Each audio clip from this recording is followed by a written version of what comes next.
आज हम लोग जानेंगे सारे संख्याओं के बारे में। वास्तविक संख्या शुरू करने से पहले सभी नंबर्स का ज्ञान होना ज़रूरी है, इसलिए आज सभी प्रकार की संख्याओं को हम लोग जानेंगे। सबसे पहले नेचुरल नंबर। नेचुरल नंबर प्राकृतिक संख्याएं, वैसी संख्याएं जिसको हम गिन सकते हैं। मतलब अगर किसी भी चीज़ को अगर गिनना हो तो हम लोग एक से स्टार्ट करते हैं, ना कि जीरो से स्टार्ट करते हैं।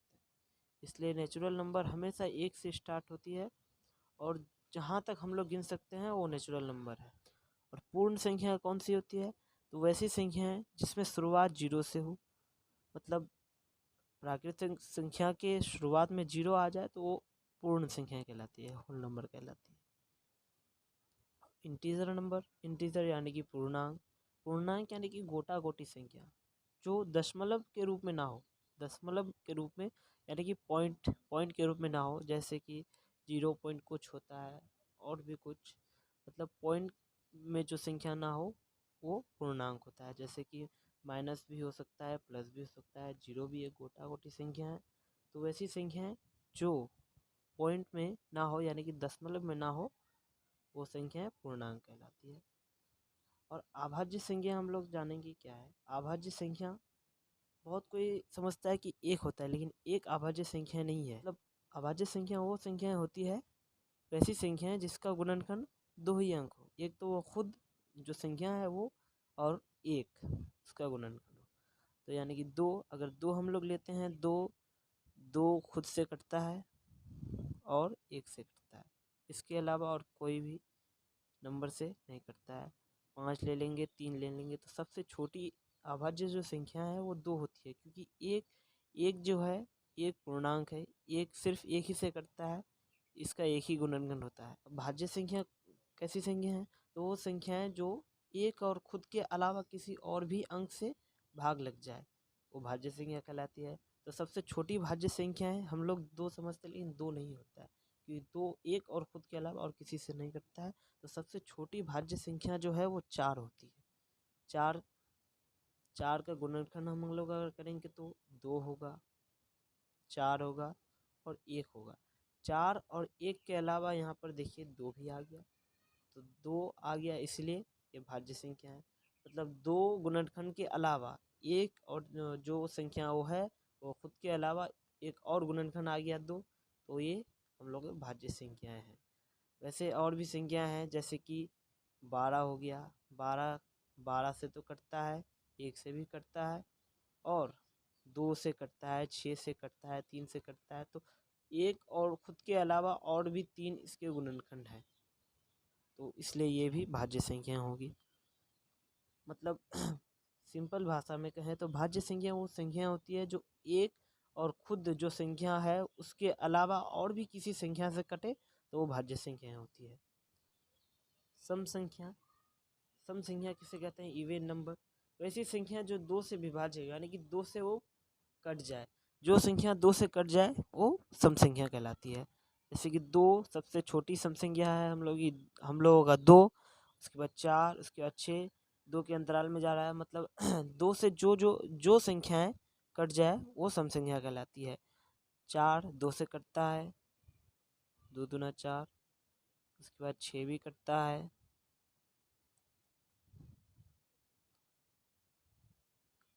मतलब जो भी संख्या दो से कट जाए वो हम लोग ही सम संख्या का कहलाएगी। 2 के बाद 3 नहीं होगा, क्योंकि 3 2 से नहीं कटता है। जो संख्याएं 2 से कट जाए वो हम लोग की सम संख्या कहलाएगी।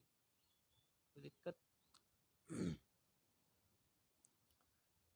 अब ओड नंबर यानी कि विषम संख्या किसे कहते हैं? तो वैसी संख्याएं जो दो से विभाज्य ना हो, मतलब दो से वो ना कटे।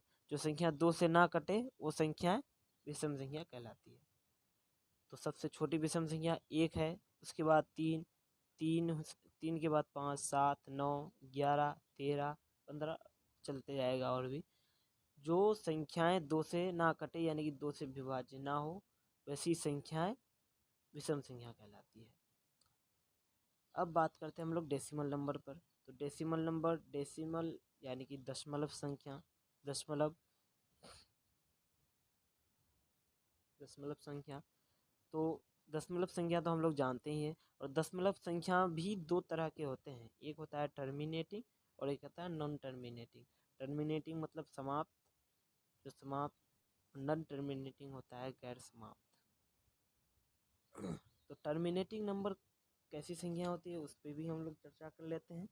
तो वैसी संख्याएं जिसका शेषफल 0 हो, मतलब वैसी संख्या जिसका अंश पूरी तरह से कट जाए, वो टर्मिनेटिंग यानी कि समाप्त संख्या होगी। तो टर्मिनेटिंग संख्या, यहाँ पर हमने कुछ एग्जाम्पल भी लिया है, आप लोग देख सकते हैं। 2/5 अगर हम लोग इसका शेषफल पर गौर करना है, शेषफल 0 आ गया, तो जिसका भी शेषफल 0 आ जाए वो टर्मिनेटिंग संख्या होती है। और यहाँ पर 2 से हम लोग 6 को भाग देंगे तो उसका भी शेषफल 0 आएगा। तो जो भी संख्या का शेषफल 0 हो जाए वो टर्मिनेटिंग नंबर कहलाता है। अब नॉन टर्मिनेटिंग नंबर कौन होता है? तो नॉन टर्मिनेटिंग नंबर तो वैसी संख्या जो पूरी तरह से ना कटे, यानी कि जिसका शेषफल 0 ना हो, वो संख्याएं नॉन टर्मिनेटिंग नंबर यानी कि गैर समाप्ति संख्याएं कहलाती है।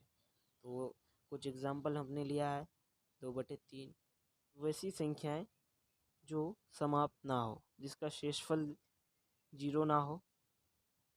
हम लोग गौर करना है शेषफल पर, जिसका शेषफल 0 हो जाए वो होता है टर्मिनेटिंग नंबर, और जिसका शेषफल 0 ना हो वो होता है नॉन टर्मिनेटिंग नंबर। हम लोग को शेषफल पर गौर करना है, शेषफल अगर 0 हो तो टर्मिनेटिंग नंबर होगा, और शेषफल अगर 0 ना हो तो टर्मिनेटिंग नंबर नहीं होगा, यानी कि नॉन टर्मिनेटिंग नंबर होगा।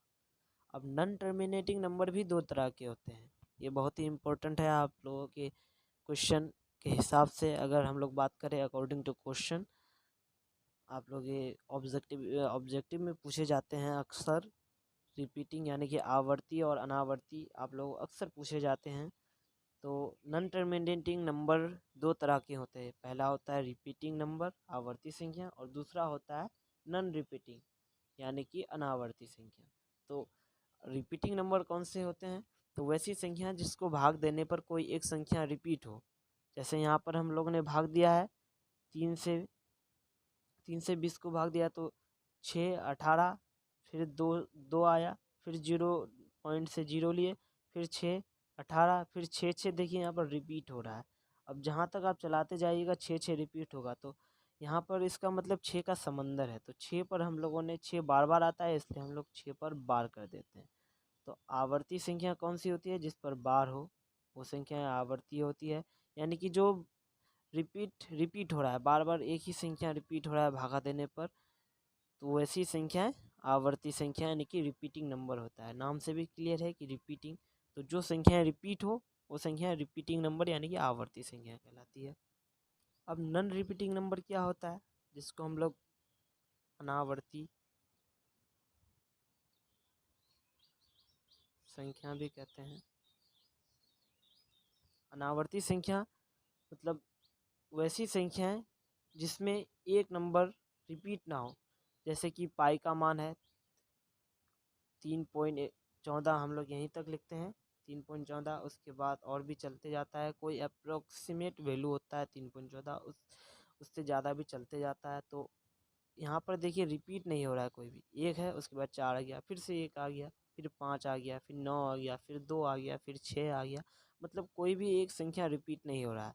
और √2 का हम वैल्यू लें तो यहाँ पर भी देखिए 1.414, कोई भी संख्या रिपीट नहीं हो रहा है, 2 1 3 5 6 ऐसे करके रिपीट नहीं हो रहा है। तो जो संख्या रिपीट ना हो, नाम नाम से भी क्लियर है नॉन रिपीटिंग नंबर, जो संख्या रिपीट मतलब जिसमें भाग देने पर संख्या रिपीट ना हो, वैसी संख्या अनावर्ती संख्या यानी कि नॉन रिपीटिंग नंबर कहलाती है। तो बात कर लेते हैं रेशनल नंबर पर।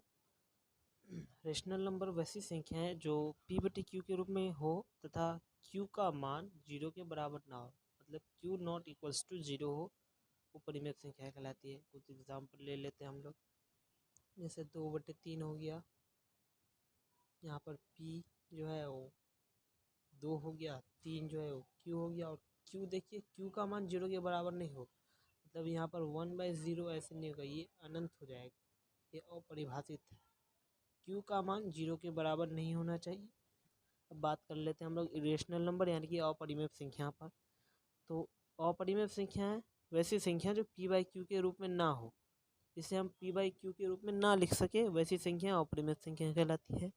और एक और डेफिनेशन लिखें तो जिसका वर्गमूल ना निकले, मतलब कि √3 इसका वर्गमूल नहीं होता है, √3 का वर्गमूल नहीं होता है, यह अपरिमेय संख्या हो जाएगी।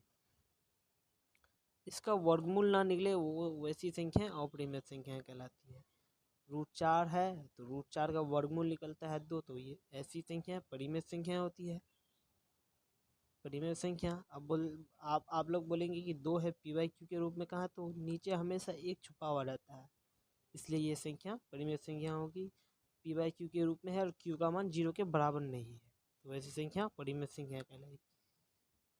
और जिसका वर्गमूल ना निकले यानी कि √3 हो गया, √7 हो गया, √5 हो गया, वैसी संख्याएं अपरिमेय संख्या कहलाती है। और वास्तविक संख्या जो है, वास्तविक संख्या परिमेय संख्या और अपरिमेय संख्या का कॉम्बिनेशन होता है।